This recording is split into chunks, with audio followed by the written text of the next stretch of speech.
Today's question comes from Dominic in New Jersey, and he asks, how much or a rule of thumb should be my target for retirement? My current goal is to achieve around $3 million before the age of 62 to 67, depending upon my retirement medical benefits. I currently max out my 401k and have a Roth IRA, but still feel like it won't be enough. Is there an ideal amount?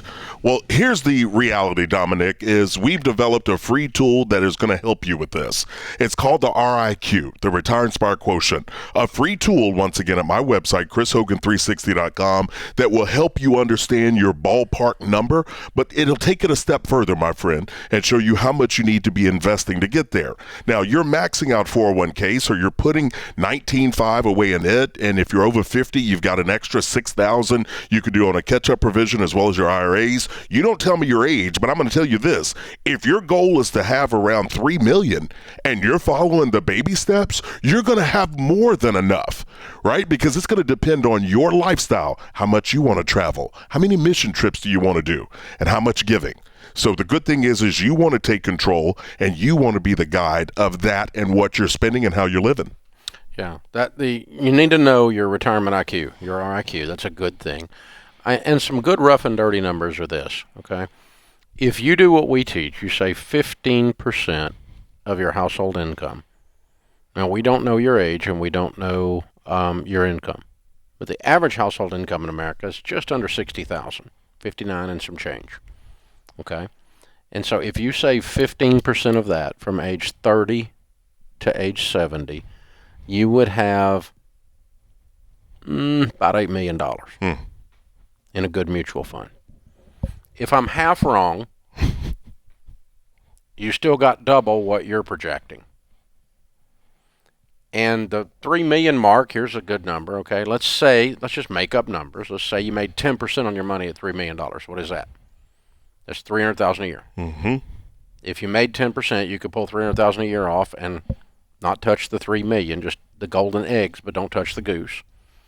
If you pulled off 8%, that'd be $240,000. So as long as you think you can live on that, then $3 million will be enough.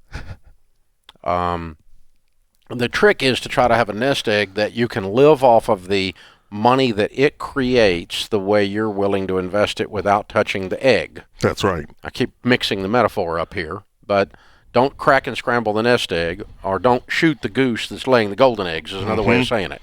The principal amount, your base amount, is your goose. And, you leave that as an inheritance.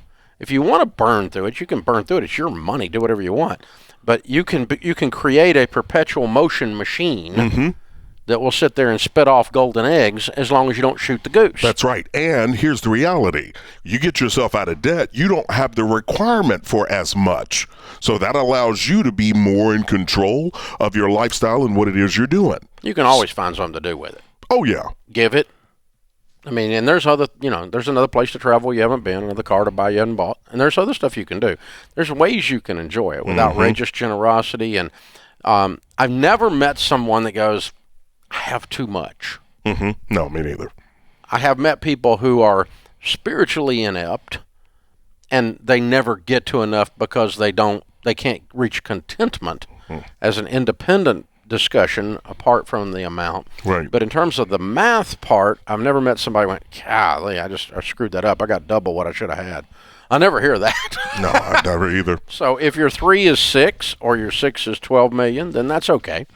That's all right. I never dreamed I would end up where I am today when I was broke and starting to invest. I just wanted to reach enough that I could live off the income of it. And once I reached that, then I just kept going. But not because I'm greedy or I'm piling up money or I'm building bigger barns or I can increase my generosity and I can increase the fact that I change my family tree. Yeah. And, if I've got my way, if I teach my kids and my grandkids and I leave them money, this could be the dumbest Ramsey in the stretch of family tree. I could have changed the whole stinking thing. Yeah, you really could. Get rid of the stupidity and the brokenness all in one generation. Just leave it all with this one. With the old man that did it. He's the one that changed it, And that's cool. That's a cool goal to have. So I think he's in a great shape there. I do too. Now, once again, if you're out there and you're thinking, okay, how much do I need? Again, the RIQ is the Retire Inspire Quotient, free tool that allows you to plug in numbers, plug in how much you want to live on and how much and how long.